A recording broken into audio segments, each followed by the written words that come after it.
Hi everyone, and welcome back to the 7th and final episode of Keeping Up with FSL, where you can get all the tea on the FSL Valorant circuit. I'm, of course, your host, Jenny Reirachu, and co-hosting with me today, you guys know him, it's Kentril. Hey, I'm Quack. You've seen him cast all of 9 months, the last 9 months, really. But guys, we've come to the end of the FSL Valorant circuit. Of course, Alter Ego Celeste emerged as the final winners of FSL Elite and the Valorant Game Changers Southeast Asian Series. Today, we've got 2 very special guests on the show for you all. We've got Tycaster CPTT as well as Coach Sleepy joining us for the show. It's going to be a little different from our last 6 episodes, but trust us, we're going to have a fun hour ahead of us. Guys, hi! Hi! How are you guys doing? Welcome to the show. Could you firstly just give us a brief introduction of yourselves? Okay. No, you first, CPTT. Yeah, okay. Go for it. I'm your favorite caster on Thai channel for FSL, and also I'm a producer for the broadcast team for Thai FSL channel as well. Nice. Sleepy? I'm Sleepy. Hi. I'm coach of Alter Ego main team. I am not coach of Alter Ego Celeste, which is something I should have taken credit for. But no, I'm fair. I didn't coach them. They won it all on their own. Yeah, so they coach themselves. Also, Sleepy has quite a bit of beef against Silvers, and I guess CPTT cosplays as Naruto in his spare time. So that's pretty cool. That's what we've got going here on FSL. I'm excited. I'm excited. That's right. But guys, okay, so before we get started talking about the rest of the circuit, let's gonna take a look at how we got to this point and the way the circuit played out for the last 9 months. We're gonna take a look at the format over on your screens. As you can see, the first stage we played 6 rounds of FSL Open all the way from March to August. We had 3 teams qualify via FSL Open, and then we had played FSL Overtime in the second stage for the 4th to 19th ranks on the leaderboard, where another 3 teams qualified through to FSL Elite. And then finally we had FSL Wildcard, where we found our last 2 teams for FSL Elite over in October for a total of those 8 teams. And of course, you know, we started out the year as like the FSL Valorant circuit. Over in June, Riot Games came on board, managed to join us because they were going to launch their Game Changers as part of their VCT circuit, which I mean just aligned perfectly with our vision as well of just empowering women and just supporting like the next generation of female gamers. Absolutely. I mean, look, I love this. We got our producers. They made this cool video, and bam, VCT Game Changers comes in. I mean, sometimes the stars align, and you just gotta shoot your shot. You come back into this, and FSL Game Changers comes in and it becomes a thing, and now we get to really support the women in esports. I mean, let's be honest, right? Like esports, it's kind of male dominated. This table right now is a little bit male dominated. This is men. We're disgusting. No. But all right, Yeah. FSL comes in, and all of a sudden everything is nice. Everything is good. The players themselves are super wholesome, and I think that's kind of what we want to talk about as well. Like, this is not meant to be a male versus female thing. It's just meant to be a space, a safe space for women to really develop their talents and grow. And I think that's something that is quite evident. Yeah, for sure. And I mean, even just watching the FSL Valorant circuit or VCT Game Changers to see, and also I think towards the end part of the circuit for FSL Elite, for example, we were on the Twitch Valorant main channel, and then we were also getting like a lot of comments all the time when the competition was going on about like, oh, why is this like a women-only tournament? Isn't like the point of trying to get like more women in that you don't segregate and you don't like go by gender based off of this, but really like we wanted to emphasize that this circuit is one of the first steps in encouraging more women to try to compete professionally. It's because like already like as a woman, if you want to take part in any type of professional league, there are already so many barriers to entry just besides your gender. So the fact that like, you know, we have this FSL Valorant circuit and VCT Game Changers C is just encouraging more women to take part in professional leagues, and that's just kind of the first step. You know, you get more women interested in playing the game and participating in the leagues, and then when when you have like that bigger player base of women, then you can just do more of that. Right. Step one. And then now, once you have this, it goes off. You got a lot of female teams coming in, and then you can start to see them participate in the mainstream tournaments. And then that is when we start to have like really true competition between everyone, not just guys, not just girls, like everything all across the board. And also, I mean, FSL doesn't just do this for Valorant. They also have other titles too. I think there's a Dota one coming up pretty soon. Yep. They've got PUBG Mobile. We got Wild Rift, which by the way, Horizon Cup, really cool. A lot of these different games, and that's why, I mean, we're super happy to be doing all this stuff with FSL. Yep, for sure. And as you're talking about, you know, like Wild Rift also is another game title from Riot Games. And I mean, Riot Games, they're just super encouraging. They really want to encourage women to participate in the main VCT circuit as well. Thank you, Anna Donlin. Thank you. Thank you. Yeah, also thanks to Opal. I mean, like Alex, he's been helping out so much, especially on Twitter, just making sure that, you know, all the VCT Game Changers see women gamers also get that really cool VCT Game Changers title. Like, you can just kind of, you know, flex in game. I mean, yeah, I took part in Open 3. I think we didn't. My team was like, you know, golds and silvers, but eventually, that is the hope. That is the dream. And then we gotta bug her for Riot Fist Bump Gun Buddy. Hey, no, it's almost Christmas, so you just need to like get an in with one of like the Riot staff. No, I don't want a Gun Buddy for Christmas. I want the VCT skin bundle. The one with the Karambit. That is nice. That's right. That's a good one. That's a really good So good. Right. Yeah. But yeah, CPTT and Sleepy, I mean, you've been with us for a significant part of the circuit as well. What do we think? Do we feel like that type of like positive impact that FSL and VCT and Riot Games have had so far on the women gaming scene? Yeah, definitely. I think it's a good thing that Riot, which is the game developer, like they emphasize the importance of the space that given to all gender, not just one gender. Because I heard all the time about like, hey, women can play too. Why we need to have the separate the tournament, right?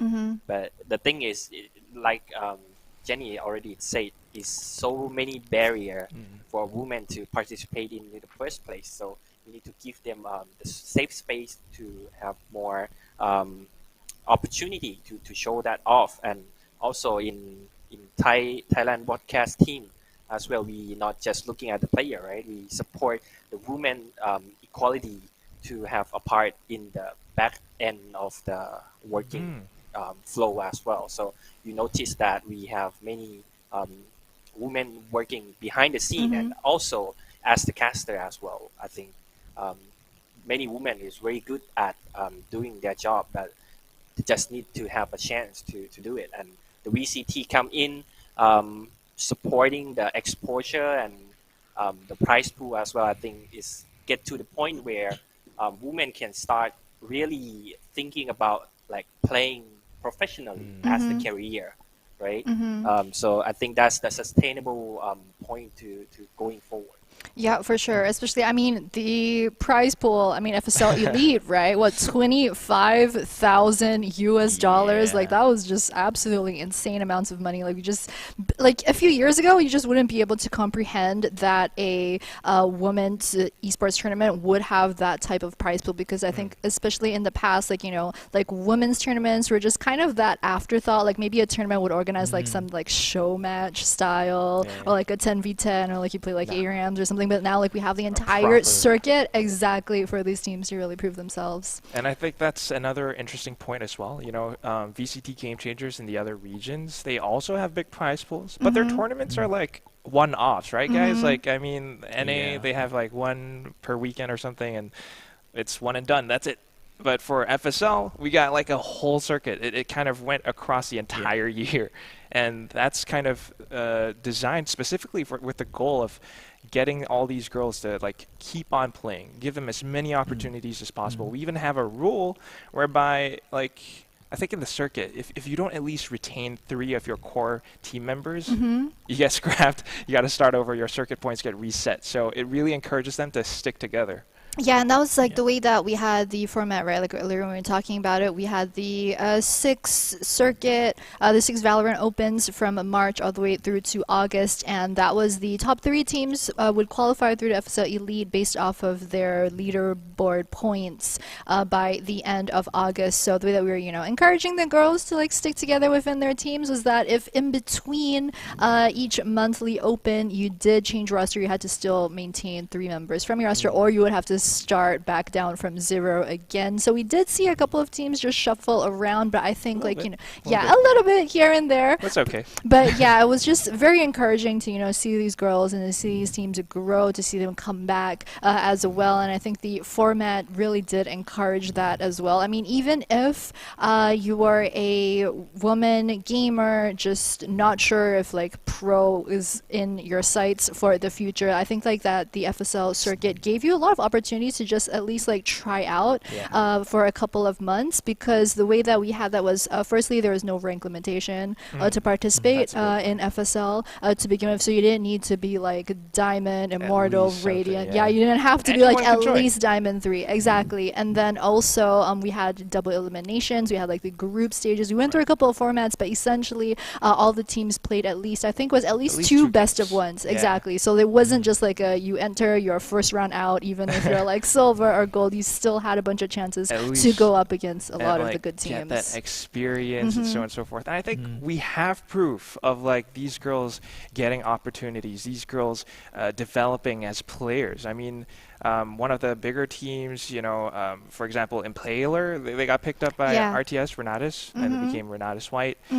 Celeste, I think, absolutely mind-blowing that Celeste came into the competition with no sponsors. Yes, like they started last year. Like, what? I mean, like, I think they managed, I think they got picked up by Alter Ego somewhere between, I think it was Open 3. Sleepy? Open 3? Yeah, it was early right? this year. year. Around like March. Yeah, somewhere about or there, so. that's right. Yeah, but like every competition before that, like at casters, we were always just like, someone pick up this team. Like, this team is just absolutely and then Sleepy's insane. like, all right, sign them. I'm giving them the contract. Did someone say sign a team?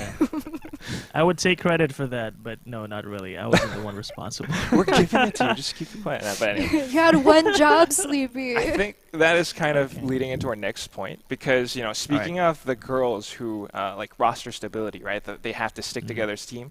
Celeste is that team. They have never swapped. I mean, they got a 6th player, Aureophilia, Margot. They kind of swapped towards FSL Elite, but for the most part, Tarathiel's bunnies. Everyone sticks together. They're like a squad of bunnies, bunny hopping all over the map, finding frags with judges and Buckies, and at that one time when Bucky was such a strong weapon. It all makes sense now. How like Tarathiel is so good on the double satchel on Raze, like back when it was just like boing, boing, and just in your face.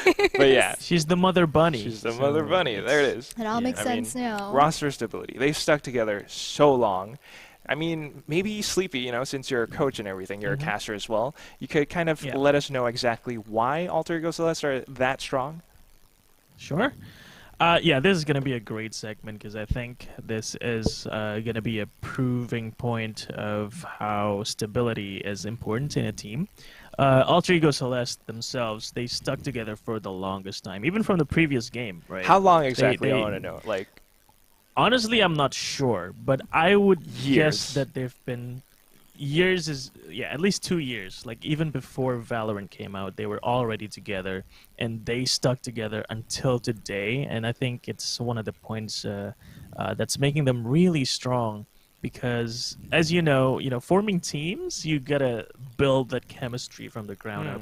And if you keep changing and swapping players, it's gonna be like a reset every time you change players, right? So it's not something that I would recommend to many teams, but I get it, personal issues, or sometimes players just don't fit with each other in terms of personalities or roles, and you have to do the player swaps. But it's something that Alter Ego Celeste didn't really struggle with. And I'll touch on that point later, where they actually stuck together, even though they do have problems with like roles. They do have problems. To swap. What? Yeah, they do have problems. I'm gonna share a very interesting story later. Okay. For now, that's basically the first point, right? Alter Ego Celeste just stuck together.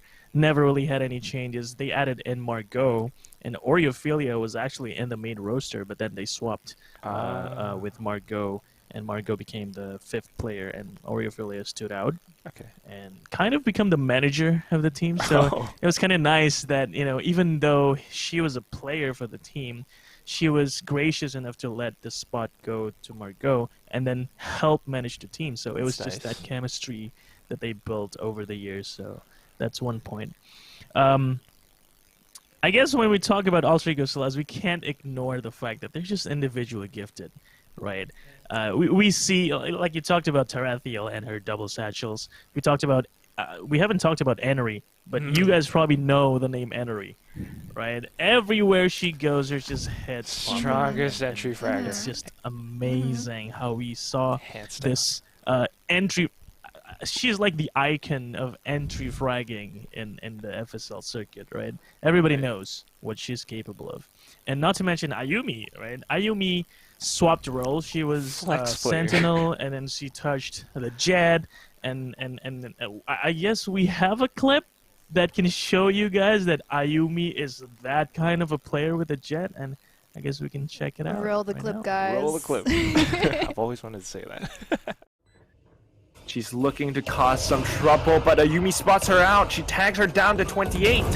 Goes in with the blaze storm. What? Ayumi! What was that? Was that a no-scope? Now she has a blaze storm, looks to push in towards Yeya. She takes Aya down, and then Tarathiel helps her out. Alter Ego Celeste make this a costly. Just perfect. Yeah. Perfect. Yeah. Just that's no scope. Ayumi. You see, it's a quick scope. It was a quick scope, but see, the point is Ayumi is that gifted of a player, right? And she was playing Jet, and here's where the interesting story was. And one of the practice sessions that Alter Ego Celeste had, they asked me to sit in and just, talk with them and I guess help them go through, like, how do they go about deciding who to take what roles. And I was giving them advice, if you're this kind of a player, then you should probably go and take this role. Like Enery, of course, with the aim and mechanical skills she had, she's very good on the duelist role.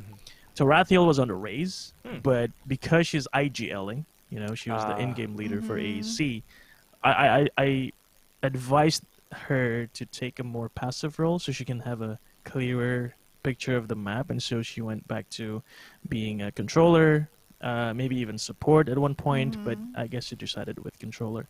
And Ayumi, she was playing a Sentinel, right? I think she was maining Killjoy.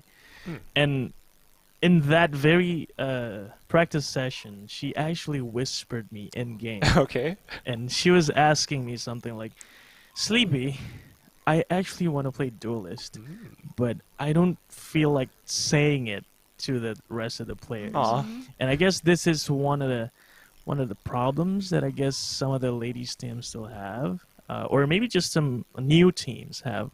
They just don't feel comfortable talking about these things, right? They want something, but they don't feel comfortable saying it, at the risk of breaking the chemistry or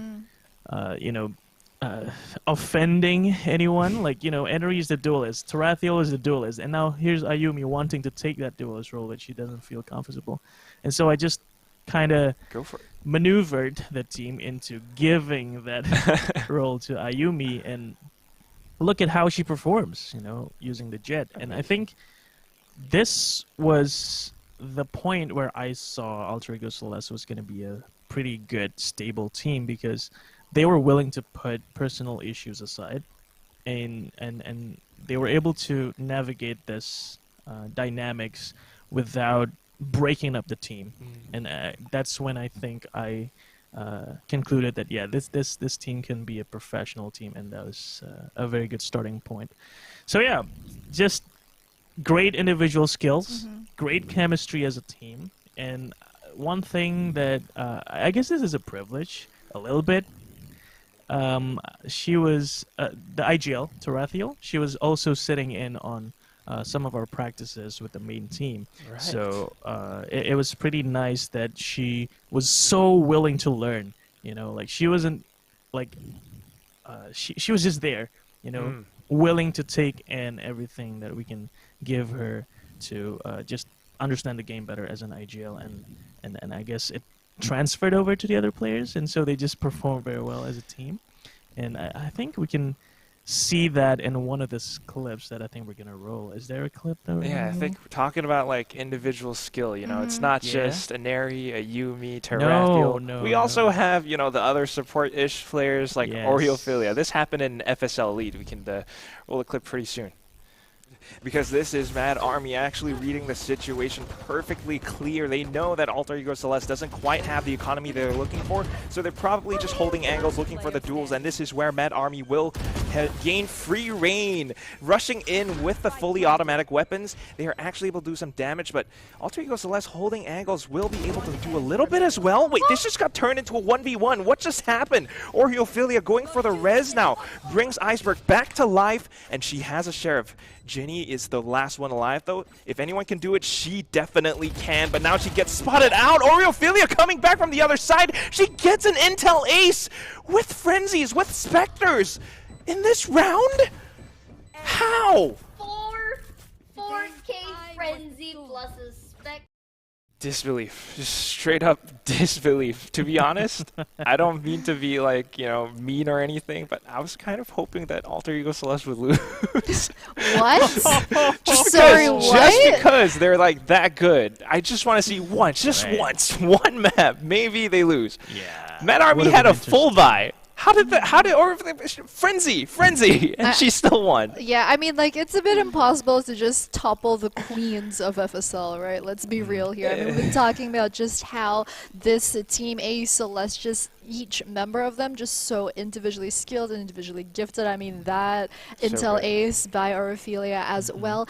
Sleepy, I wanted to ask you about this also because you're in a very unique and privileged position where, like, you know how the team personally just communicates. You know a lot of, like, behind the scenes and how the team works. Talking about Orophilia, I wanted to ask just how she managed to gel with the rest of the team, especially during Elite. I think she joined a bit later on. Like, was it tough for the team to just get along? I think you mentioned earlier that sometimes there were some problems here and there. Yeah. It's pretty interesting because, as I mentioned, Oreophilia was the original player for AEC, but then had to stand out for Margot, right? But it was interesting because I did not expect Oreophilia to get back into the roster, and in that short time that she actually joined, I think they just somehow found a way to just really help her ease into the current meta, because that's the interesting part, right? Because they've always been changing roles, and they've always been experimenting with different agents, and somehow they can just still pick Oreophilia like moments before FSL and just still have her perform very well as a support. I think it's got something to do with, again, how long they've been together. Like, they just know each other very well in and outside the game. And I guess Oreophilia, you know, even outside the game, she was supporting AEC as kind of like the manager. And so I guess that translates into the game. You know, she supports them very well outside, and now in game, she can just easily transition into a support player for the team. So Yeah. I don't think it was difficult at all for her to transition, to be honest. Chemistry. Yeah, I mean, I think it says a lot about both Orophilia and the rest of the AEC squad that you can just run this sort of like plug and play, play. support. Yeah. Like, wow, like it just speaks to both Orophilia as well as the rest of like the AEC roster's skill that they could manage to make this happen and pull it out at FSL Elite too, like the most important competition for us for this year. But I also wanted to ask you, Sleepy, because we don't get to hear as much of like team comms behind the scenes and Right. stuff that you would get the chance to. And I mean, we had a couple of interviews with mostly Tarathiel from AEC because, Right. you know, we do the winner interviews. AEC is just kind of the team that ends up winning like every match. So we do a lot of interviews with Right, AEC and right. with Tarathiel. I wanted to ask, you know, when those huge plays happen or when the clutch moments happen, like what is the reaction? And also, like, do the girls get maybe nervous as that's Right. going on? Do you know? Okay, honestly, I wouldn't know because I don't really sit in those matches, right? But I know, I think I think there are some clips somewhere that you know, shown the the video, Yeah, the voice yeah. comms of the teams. The mic FSL check, has- yeah. Yeah, and I was watching it and I saw that they were actually pretty excited, and I thought, okay, I guess even though they're like the queens, they still get excited over those moments. So I think they're just players, you know. They always get excited for big plays. And if you ask me if they get nervous, I think hell yes, they do get nervous. Especially when they've had this throne for so long. I think the pressure has been building up, you know. Like they've always been expected to win. Right. Yeah. And so this is not something that you can live with very easily, especially when everybody like Quack Expects you to here win. saying things like, "I hope Alter Ego Celeste loses," right? So that's one of the things that I think top teams struggle with sometimes, and I guess it shows that AEC was just that strong of a team that they did not crumble under that kind of pressure. Incredible. But they do get nervous and they do get excited, and I think it's just overall awesome to see in the videos. Yeah, I mean, that's a great point that you brought up as well, because I think in one of our previous conversations with Tarathiel, I think I had asked her about how, you know, pretty much every single other team in the FSL Valorant circuit looks up to AEC, and they're always saying, like, oh, who are your rivals? Oh, it's AEC. It's AEC. got to be AEC. We want to Right, beat them. We want to, right. like, maybe take one map off of them at some point in the double elimination. Yeah. Whereas Tarathiel was just saying that, like, they know this, and they know that, like, they're kind of like the idols for all of the other Yeah. women in this competition, that for them they feel as if like they have to win, and for them it's not even that, like, they want to win, of course, but they feel that like if they don't win, that would be like a disaster for them to not. So it's Yeah. kind of like for them just like taking home another tournament crown is just kind of like regular day at the office, but like I can't imagine the sort of pressure that they're under. Yeah. But I mean, enough about Alter Ego Celeste. We could talk about this team for 4 hours. That's 4 right, hours that's easily. right. But I want to take a moment also to highlight some of the other teams that participated Yeah. throughout the FSL circuit. We want to highlight some of the other standout performances from the other teams and from the other players. CPTT and Sleepy, like, who stood out for you throughout the last 9 months? Let me go first, CBTT. I think VLT Asteria actually showed up pretty big towards the end of the circuit. Even though they were still struggling with infrastructure, you know, ping diff. But overall, their skill level just, I think, took off, you know, especially with the role swap. I think we discussed a little bit about Muffin Loop. I think she was not a duelist, and then now she became a duelist. Kind of like what Ayumi gone through, and now she shines with that role. And I think so. VLT Asteria has made a great progress towards the right direction, and really excited to see what they can do in the future. Yeah, I think Muffin Loop went through like the reverse Ayumi. I think Ayumi was like, I want to be a Right, right. duelist. How do I tell the team? Muffin Loop was like, the team was like, You you should be a duelist. You duelist, Right, we right, support right, you. right. You deserve it. Okay. CBTT, what about you? I have two teams in mind. One is the TC Allies, which I saw from the beginning. They try to like grinding the leaderboard, and I think they're not at the top 3, but top 19 and go into the overtime, right? Then they show the good improvement, and then another huge improvement and pricing as well at the FSL Elite, right? They got 6th to I think 5th and 6th place. They show how they perform with the practicing they get. And another team that I looking for, I think, is the Alicat Junior. It's a Thai team. I think they play under the alternative lady before. Then Yeah. they keep like they still like try to figure out the role and the practice they get as much as possible. I saw in the Thai community that they try to find the practice schedule like all the time, every day. That's the good thing to see, and we see the improvement in their play. I think at the Open 6, they do some decent placing there. Yeah, that's the team looking out for me.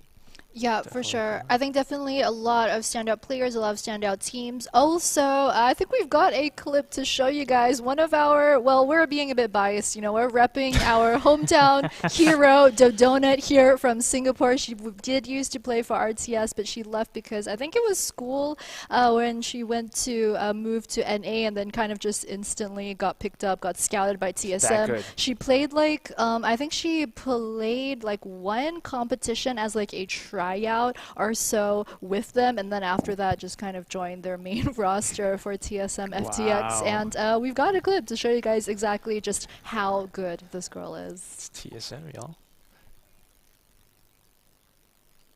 But I mean, aside from In that, a bit. we're trying to load that up in a second. But Yeah, after we couldn't handle the clip. the donut did leave a hole though. Like I mean, Oh she my left God. the Impaler, and then now they're left with 4, right? So they Yep. got to find one more. That one was Kohabi. We saw how crazy she was on Elite. But I think we've got the donut clip on pretty soon, and And Trix is definitely prepping those blinds up as well. Aya goes into the check, immediately falls. I'm expecting the blinds to come pretty soon from Trix, but she's going in for the flicks instead. Oh, it's a double! Doesn't get the third. But that was close, and the donut opens up the site for her team. The spike should be planted fairly soon. She's looking to cut them off on the rotate. Finds one more. All that's left. Headshots with the sheriff that she picked up. I believe this is from Baby Alico. It's gonna be hard. It's a 1v3. Oh, she's already low. Yep. yep, you heard Yeah. it. Marquis just yep, 4K, easy. Nothing much else to say. Just like that. And I mean, you're talking about how Kohabi had to come in to just replace that donut hole that was left behind. Good one. Oh my god.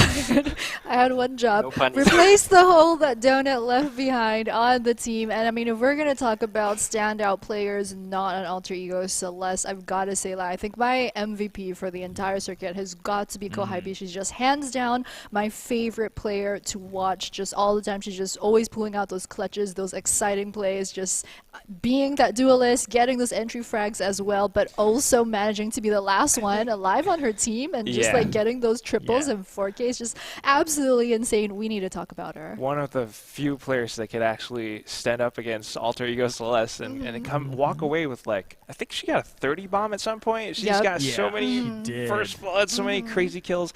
And Yeah. the craziest thing to me is, you know, in the past, somewhere towards the start of the year, she would play nothing but Reyna. Yep. Now she goes on to Raze, and she's still able to basically explode onto site. And I think we have an example of that in the form of a clip. Let's roll it.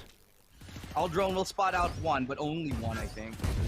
Around the corner, Muffin Loop was just waiting. Still an eco round, and they have had a lot of success now. They have the map control. Now they get pizza. Yeah, But there's 3 players waiting on the other side of it. it's funny how it's now that they actually have the map control. They actually get a kill onto Oh! Aphrodite, but Kohabi is gonna have a skewer of her own. Gets 3, gets 4, even might be the ace for Kohabi, and she completes the intel ace on that battle sage. Okay, not Raze. Sage. And you Yeah. get an ace.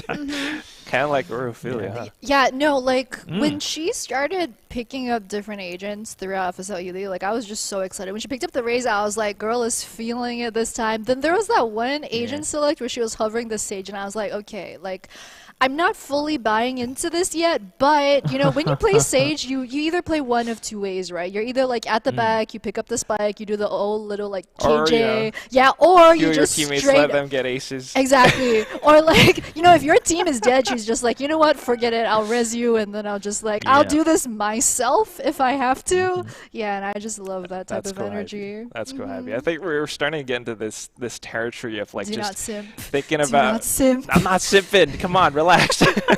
we're just talking about like, you know, all these interesting and crazy momentous moments that we've seen all throughout the entire year. I mean, we're thinking about Dodona, Kohabi, the TSM pickup, Alter Ego Celeste, of course. But we've also got so many other teams as well. Like, I mean, Sleepy mentioned VLT Asteria, Muffin Loop Yeah. swapping over onto the duelist role. I think at some point, you know, speaking of infrastructure, right, there was one tournament whereby we couldn't start a match. You know, people in Twitch chat, they love to Right. Casher, start game. We couldn't. We couldn't. We wanted to, but we couldn't because one of the players from Asteria had some issue. Like, I think power went out at home. Yeah. And you know what she did? She just straight up looked for the nearest like computer shop or something, loaded up Valorant right there, and she continued playing. And she's still able to perform quite well. And let's just take a look at that clip right now. Muffin Loop with an ace, if I'm not wrong. Spoiler. Sorry. Jeez. All right. Nope, not gonna happen. The spike goes down, they're gonna be backing up, and it's gonna be the B retake. Not the easiest thing to do, especially with an operator in your hands. Now, Muffin Loop will look to be the entry. She has to. She actually lands a shot onto Biel, and that's a beautifully timed shot. The swing out yet again from Muffin Loop, finding a double, not finding a triple just yet.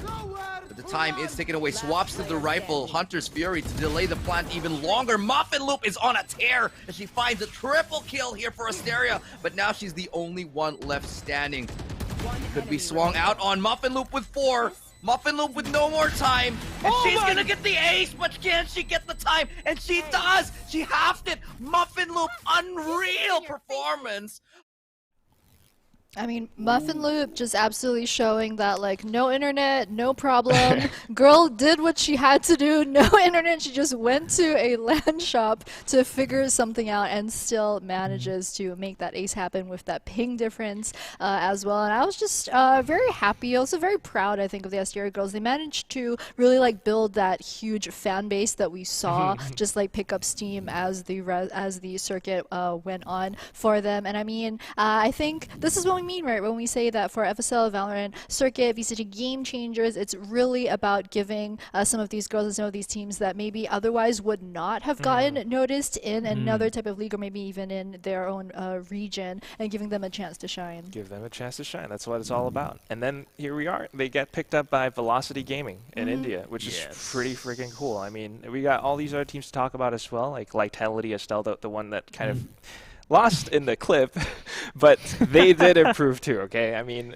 you know, towards the start of the year, I think they struggle here and there, but now they're making it into playoffs and some other teams that we haven't quite talked about as well. I mean, TC Arise was one that CPTT Big mentioned. Scythe also Big Scythe, really showed up big towards the end of the circuit. Yeah, like Big Scythe Vitality, and I mean, fun fact. I mean, I participated in some of like the previous FSL Opens as well. I was teammates with a few of the Vitality girls. So like Ilima, like so. Ilima actually, she used to also participate in the FSL League of Legends competition. So I think it's just that thing where if you're mechanically gifted at a game, it transfers to another game. I don't know how she did it from MOBA to FPS, but she was just built up exactly. So her team used to consistently place at least second. Like they were always like, yeah, they were really good. And then when Valorant came out last year, I think towards the end of like the open beta or so, I really wanted to play this game, right? And then so I went to just kind of like ask pretty much the whole of the second team who played for FSL like League of Legends, and I was like, can we play this?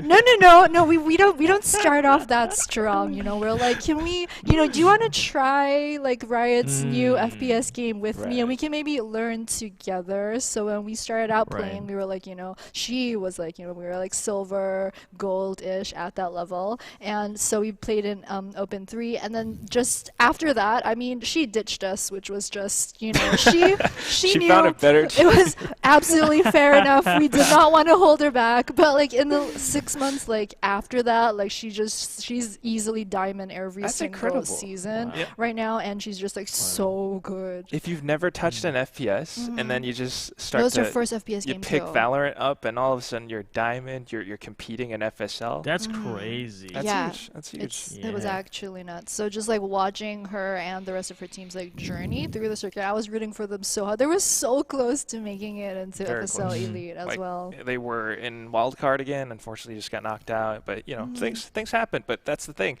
Their journey doesn't end here. We still got more tournaments to go, and hopefully maybe another VCT Game Changers next year or something. Hopefully, I don't know, but you know, just throwing that out there. Riot, please. I don't know, but yeah, we got some other teams to talk about as well. For example, I think Oasis Gaming. Yep. That's a fun one to talk about because they kind of had like roster shuffles here and there, and then they disbanded towards the end of FSL Open 6, the last one. Couldn't keep their core members together. And then when it came to wildcard, there was a last chance to qualify. They picked up Ginny Naja for the Thai player. Like, she's revered. Everyone knows her. Crazy player from other games. Yeah. Lodi, actual Lodi. Every like girl in Southeast Asia who has ever like just even touched like a gaming You know who mouse Ginny or a is. mechanical keyboard, like she is your idol for So you can sure. see Oh my CPT God. nodding. He knows Yeah, Ginny. He's like, everyone, I want to like- talk about her. Like our OBs, our like production, like before, like we Right. went live that weekend. I remember the first time like Ginny was gonna sub, like production, like there are all these like rumors here and like DMs and whispers and like, hey, Ginny's participating this week. What? Ginny. No, Oh my Ginny? God. Ginny? Like myth? Ginny? Like wait. Made in Ginny. Thailand. Wow. That's what it's about. I, But I actually have chills. Like I actually she's like. gonna try to have slide into chills. Ginny's DM some other time, but you know that's Reirachu stuff. Anyway, they came back together with Ginny, right? Yeah. And then now they're Yep. Mad Army, and this is the craziest thing. They actually beat Alter Ego Celeste in another tournament, not FSL, but Yeah, another yeah. tournament, and I think that's pretty crazy. And maybe CPTT could just talk to us a little bit about that. I think we have a clip from about Anko as well. Yeah, I think so. And Tarathiel's playing a bit up close, trying to punish a push here. Oh, but she's gonna get spotted by the Yoru ult Anko with a dimensional drift. They know where he is, but he's just being a nuisance here. Teleports in. It get confusing for them. Stan takes Tarathiel down, and they're gonna get into sight. Yeah, Anko. Brilliant. Just this it gives them the hard entry that they lacked earlier, and it gives them the hard flash that they lacked earlier. So I guess this is why it works. And with the added mobility of the Yoru, they're finding a way to make this off pick somehow work. Yeah, the rifles. This is Alter Ego's last round. They're gonna get two. The rifle kills are falling, but Stan is gonna take down Margot, making it really No difficult. way. Stan, that's a 3K for Yumi is gonna take her down, but there's still two members alive for Oasis Gaming Aqua. They don't know where Anko is. They're gonna try to fake it. Lax is gonna take one more, and it's down to Yumi versus Anko. No more flash for her though, so that's gonna be the fake out being used, and it actually fakes her out. Wow! Galaxy Brain play from Anko! We're seeing the Yoru! Just... I am getting goosebumps. So good. Send out the footsteps. Yumi actually got sold on that fake. That's amazing. Wow. Only player in FSL, like across this entire year, I think, to actually pick Yoru. CPTT, why does she do that?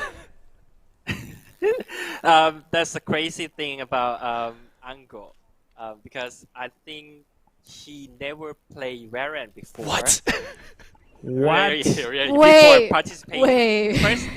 The first time they participating is, I think, the FSL Open 1 in this circuit. Just this year, kick off with, I think they tried to submit the roster. That time, Mad Army tried to submit the roster before the midnight, right? Then one of their players is not waking up. So Muffin called Ango because she's friend from like CS before. What am I hearing? That called, hey, I need to submit the roster and I have like one player off. You want to join? Then okay, I can do that. Then she joined the FSL Open 1, and then she never played Berlin before, right? So she didn't know the agent ability, so she started off with, I think, Reina. Then she just stick with that Reina every game, every map that they play, because she already know one agent. And then at one point, I think there's a talk within the team that, hey, maybe Anko, I know that you still not familiar because you're still practicing, right? It's new game. But maybe you need to expand the agent a little bit more. And I go, okay, maybe Yoru. Maybe Yoru. One more. and then she play, and then I think it's the surprising factor that coming in the match as well, because the enemy team is not expecting you to pick Yoru, right? Then that caught them off guard as well, I think. Yeah. And this was not just any team, by the way. This was AEC that she faked out right? So it was really that unexpected, and that was one hell of a crazy story. You know? Amazing. Learning agents on the fly against AEC and faking out Ayumi. Hats off. Hands off. Hats Hands off. off. For sure. Yoru of all things. Yeah. Yeah. Yeah, just absolutely insane stuff. I mean, like, if you don't know the meta, you're not bound by the meta, right? You don't let the meta control you. You control it. right. So That's the thing about Akko. I mean, she's one of my. I honestly have to say, like, one of my favorite players across all of FSL. I mean, I didn't even know about this whole thing where she never played Valorant before. Most of the time, I thought she's just this like smart player. She loves to lurk on her own, apart from her team. But no, it turns out, no, this is her, it's just picking up Valorant and then learning things on the fly. I guess that's something that you got to do sometimes, learning and trying things out on the fly. yeah, so I mean, some people they're just born deaf. I don't know what to say. Like I can't relate, but I mean I can't relate, but I can appreciate. That's what we can appreciate from our perspective. But talking about a couple of plays that we can appreciate, we've looked at some absolutely insane aces, some operator plays, some clutches. But let's take a look at this cute little clip that happened towards the end of FSL Elite. Quack was here firsthand. It went viral. We'll say no more. We'll let you guys look for yourselves. They weren't able to hold down yellow. Now they're trying to do it. It's going to be up to Rosie and Rudy's. They managed to take down 2 of them, but that leaves us in a one-on-one where Rudy's is 1 HP exactly. She needs that one sweet, crisp tap to put an end to this. And Japips knows that. She's going to stay hidden, trying to get it to halfway. One more shot. Over the top! Not like this! I love how the sound is cut off. Yeah. We're all face palming. Yeah. That was a respectful moment of silence, I think. That's why we were quiet. Oh my goodness. F's in chat. Just F's in chat all around for that. Okay. I don't know. Things happen, and you just react, and you shout so loud that the microphone cuts off. Marquis had that perfectly cut scream, oh no, and then just cuts off. Yeah. But I think CPTT has something to say about this. I mean, you talked to some of the team players from Arcade Aresta. Right. Yeah. So I talked with Yoki before coming into this, and I think in Arcade Aresta they undergone the change in role as well prior to the FSL Elite, right? And they try to figure out who play what. Then I think the team want Yoki to become more of the duelist for the team because like really high skill selling of like aiming and stuff, right? Then they change the role within the team. Every player need to learn the new agent, right, that fit them. But I think because they changed really not that far off before the FSL Elite, so the player is still not familiar with the new agent, like the potential of the agent that can do, right? And this is one of the example because I think at one point I talked with Yoki, right? Yoki played Sova before, and then she think about she's spectating the I think Rudy, right, in the game, and she think that I don't think this lineup gonna pass through, and then not finishing her thought, and then the shock dart coming in. Oh no! Just too late. It's like freeze frame. Yeah, too late. I don't think this is...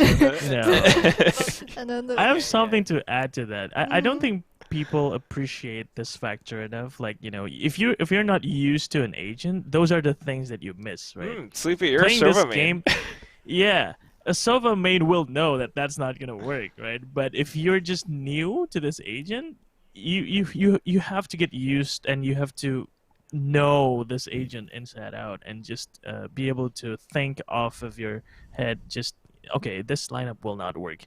And obviously she just got into the role, and that's proven here that it did not work.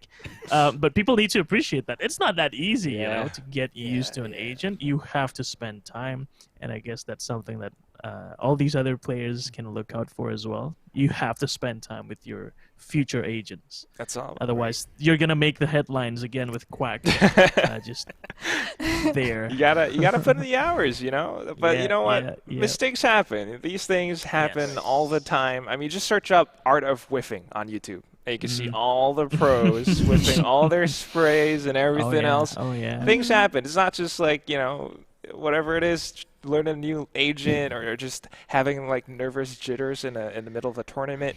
Things happen, and the best thing is that they didn't give up. That was the first map of the entire series, Yes. I think, and they kept on going. If as far as I'm concerned, after that round, she redeemed herself because they went overtime and they managed to push it against TC Arise for quite a while, in fact. So I'm pretty happy about it. Yeah, and I think Oh, just like being able to mentally come back from that and like come back in for into the next round, like that takes mental so strong. If it were me, it's just like If it were me, I'm just like, guys, you know what? And then I'm there like turning off my internet. Oh, guys, I DC'd. I don't know what happened. Like my power went out. Like, I mean, do we have a sub? Because no. I'm out. I'm Yeah. done. I'm uninstalling after that. But like the way that they came back after that was also really great. But I mean, it's been almost a whole year since the creation of the FSL circuit and the merge with Riot VCT Game Changers as well, and just growing from where we started has been such a great journey with everyone here at FSL, as well as all the teams, the players, the talent team, you guys who've joined us from the start, all of the talents that we've managed to work with. And I think just going back once again to why we wanted to create this league, why we feel that this is important. You know, we want to create those opportunities for women, create that space where they can be accepted. They don't need to worry at all about gender. They can just worry about, you know, playing, improving, being the best pro players that they can be, and playing without prejudice. And what do you guys think about that? Like, looking forward for the future, in what ways do you think that FSL can improve? Yeah, Big I question. think right. There's a lot of potential for the scene to grow, right? I think the good thing is developer is taking the first step to come in and show that this is the scene that have the potential, and I think many sponsors already at the almost finish up the FSL circuit, right? They interest to join in because there's the huge potential behind the scene, right? Right. I want to buy one as well, but I still haven't finished my room yet. So still like packing up in the box. But yeah, many sponsor coming in and see the potential of the scene. That's the good thing to have, because even though the Riot is the big company, right? You can't just like grow the community by just developer. They need to create a huge ecosystem, right? For supporting each other, team, the player, the I think staff and many stuff, right? So I think that's the good thing to have within this year. I think we grow from the beginning of the year still like I think prize pool is something 1,000, right? 1,000 Yeah. Singapore dollar. Yeah, that was, I think, a It's combined goes up. prize pool as well. Right. Yeah. Right. Then it's go huge up to like 25k USD. yeah, Nuts. right. It's not just Singapore dollar. Mind-blowing. It's US US dollars. dollar, right? Yeah. Right. So that's good thing to have, and it's very good to look out for. I think in Thai specifically, Thai community, many female is really taking this playing professionally seriously. There's many shuffle toward the end, so it's the bad thing that we didn't have many Thai team at FSL Elite, even though we got 2, right? Yeah. But I think looking forward to next year, I think there's many team that will coming in, and the competition will get like hotter, right? Within the Southeast Asia region. I think many countries have that as well. But the thing is, as Sleepy already emphasized the importance of the stick together, right? Yeah. You gotta just even though you give the player like AE, right? You can't just expect to like come in together as a five and then get goal. You get straight championship. Got to grinding up, right? Building the chemistry and stuff like that. So that's one thing that I think we will have to we will see in the future. Yeah, for sure. And I think Riot Games also has come out and said that, you know, like they didn't, when they wanted to start VCT Game Changers, they didn't really envision this as like an entirely separate league away from the regular Valorant Champions Tour, right? And they're saying like they also do want to encourage the Game Changers girls to also like take part in the regular VCT as well in the future. And I mean, I know this year and recent years we've been very limited in terms of international tournaments, especially because of COVID. But I wanted to ask you guys if we did manage to see in the future a Southeast Asia region versus NA or versus other regions, what teams would y'all like to see play against each other? If we had something like a VCT like Berlin for Game Changers, what would we want to see? I think you guys know. You guys know that we want to see TSM go back here, fight Renatus White, and just have that holy cow! Reunion. The storylines write themselves. Donut versus Kohive versus your old team. Holy cow! I just want to see AEC like go overseas and wreck face. I just want to see them like just face roll over everyone else. Like, I mean, that would be interesting, and I guess the teams to look out for would be Cloud9 White. Cloud9 White. Right. Yep. They've been like the queens of the West, I guess. You know, so it would be interesting to, you know, pit off the West and the East kind of thing. I think G2 goes in. I think that's the name of the ladies team, right? They're also been Juliana firing up. Yeah, Juliana. Like they just won VCT Game Changers. Yeah. Just recently. Yeah, and so these three teams and, you know, TSM as well, like just put them together, man. See what happens. You know? Maybe they start fighting. Maybe they start, you know, becoming friends, and then who knows? What? Friendship? Was that the goal? And then, you know, you got international teams. Maybe there's like an international Valorant team, and then they're gonna join the main VCT and wreck the dudes. I would be so excited for that. That would be amazing. I actually would also really want to see some of the women's teams just like straight up trash talk each other, because I know in like other tournaments, like some of these boys, like they're just straight up savage, right? They're just straight up calling each other trash. They're just like, I'm gonna dunk on you. But like for FSL, at least like the girls are just always so happy to play with each other. A lot of the times, like you get a little bit of tactical crouching.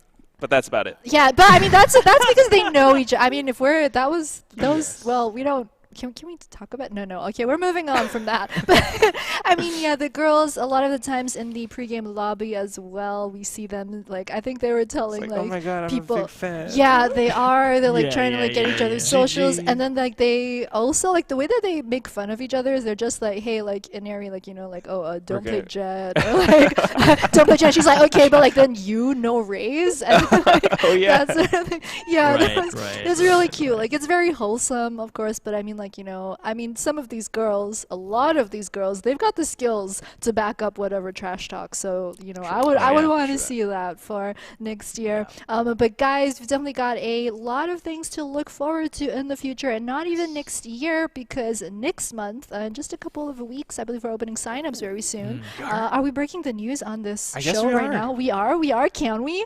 Do it. Oh my God. Okay, so we've got a Valorant tournament coming up in December for all of y'all, and this time around we heard the feedback that we got from a lot of people about like you know, sometimes if they're not like Diamond, Immortal, and up, it's a bit hard for a new team to try and break in to the FSL Valorant circuit right now. So this time around for the December Valor tournament, it's going to be rank limited. So we're going to give a lot more opportunities to some of the lower ranking Plat 3 and below?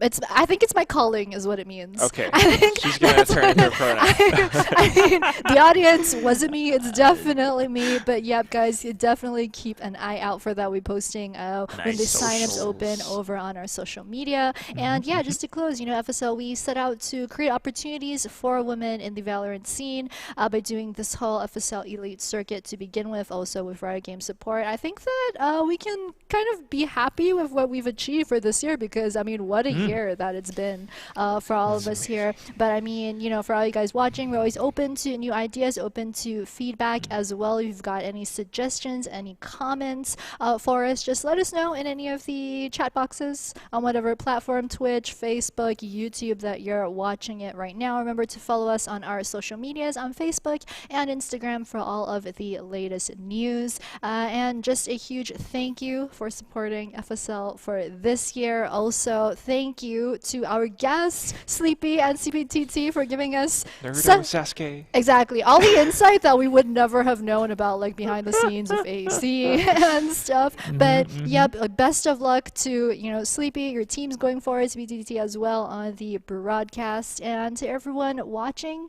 thanks for joining us. It's been a wild ride for the last 9 months. Hopefully, we'll see you all again next year. Bye. Amen. Bye. Bye. Thank you.